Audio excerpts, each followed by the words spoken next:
Namaste students, I am JVN Dr. Aksha Bhati from Faculty of Agriculture and Veterinary Science. Students, today we discuss about ready to serve or RTS from the course Food Processing and Safety Standards. Students, ready to serve means जो हम direct सर्व करें उसको कोई भी dilute करने की कोई भी कुक करने की कोई जरूरत ना हो.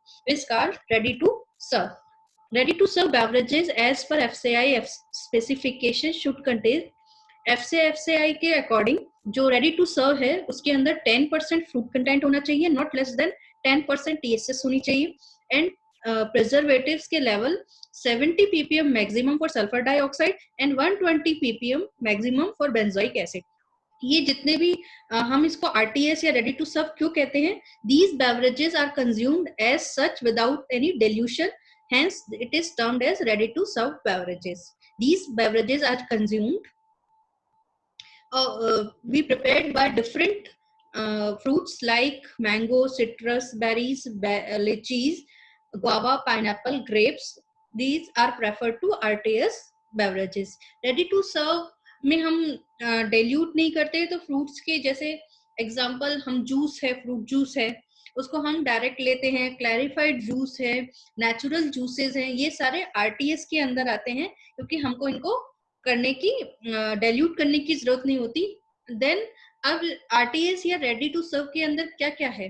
रिक्वायर्ड अमाउंट ऑफ शुगर होना चाहिए, acid, stabiliser, colouring and flavouring ingredients are added in juice or pulp along with water and mixed proper, and if required then it's filtered. RTS mixture is pasteurized at 80 to 90 degrees centigrade in bottle 20 to 30 minutes, or continuous juice pasteurization for few seconds to 1 minute. Or now in these days UHT means ultra heat technique processing of RTS beverage is quite popular for longer shelf life and less loss of nutrients during processing. जब हम RTS को बहुत time तक pasteurise करते हैं high temperature पे, तो उसके जो फ्रूट के न्यूट्रिएंट्स हैं वो लॉस होने के चांसेस रहते हैं. तो उसके लिए अभी रिसेंटली UHT प्रोसेसिंग यूज हुई है, अल्ट्रा हीट टेक्निक. इसके अंदर हम हाई जो हीट है उसको फ्यू सेकंड्स के लिए देते हैं, इससे इसकी जो शेल्फ लाइफ है वो लॉन्गर हो जाती है और लेस लॉस ऑफ न्यूट्रिएंट्स उसका होता है. In these days, the presence of oxygen in headspace often heads to oxidation, resulting is off flavor and loss of nutritive value. Hence, antioxidants such as ascorbic acid is often added in RTS beverages. Due to antioxidant ascorbic acid का use किया जाता है ताकि उसकी nutritive value बनी रहे और उसमें ऑफ फ्लेवर ना आए. Besides it, color and flavor ingredients which are stable to heat and oxygen are also preferred. Then student, what is कैसे हम उसका प्रिपरेशन करेंगे? तो उसका प्रिपरेशन के लिए हमें क्या करना चाहिए? सबसे पहले हम फ्रूट्स लेंगे, उनका पल्प एक्सट्रैक्ट करेंगे, पल्प, जूस और कंसंट्रेटेड फॉर्म लेंगे, उसके अंदर शुगर सिरप मिलाएंगे. Then required quantity of acid, stabiliser, emulsifier, clouding agent, colouring और जो भी फ्लेवरिंग एजेंट, एसिड रेगुलर जो भी डालना है हम उसको डालेंगे. उन सबको हम मिक्सिंग टैंक के अंदर डालेंगे.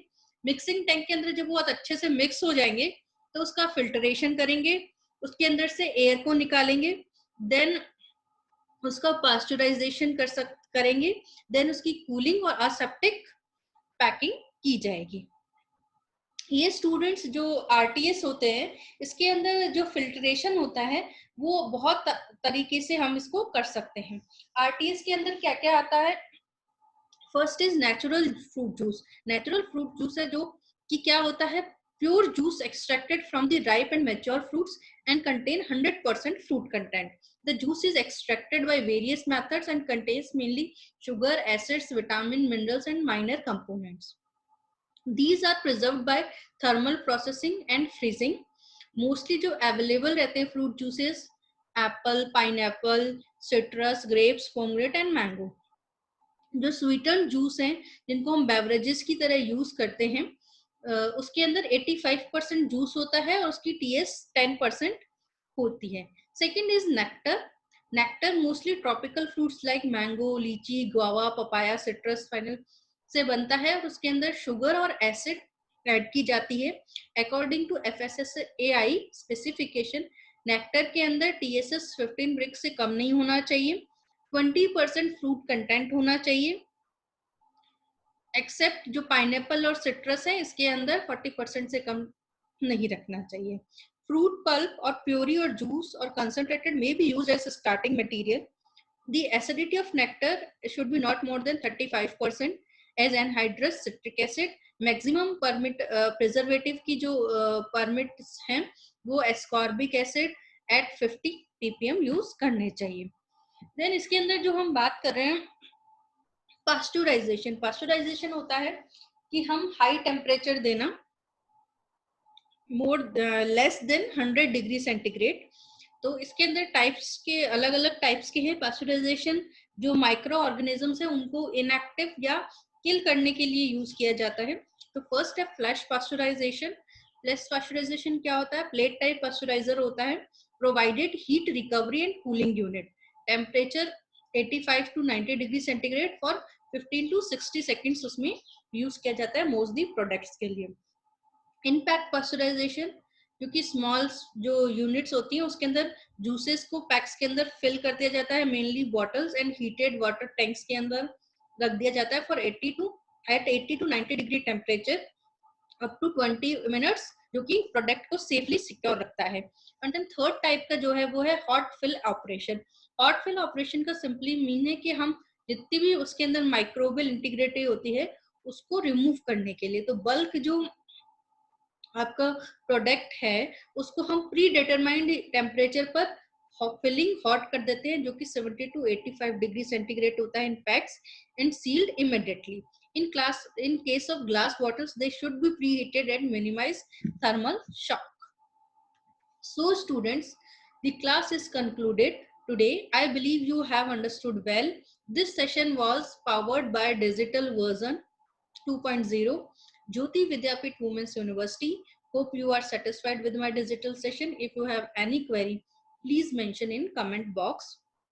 This is all our the RTS. Thank you students.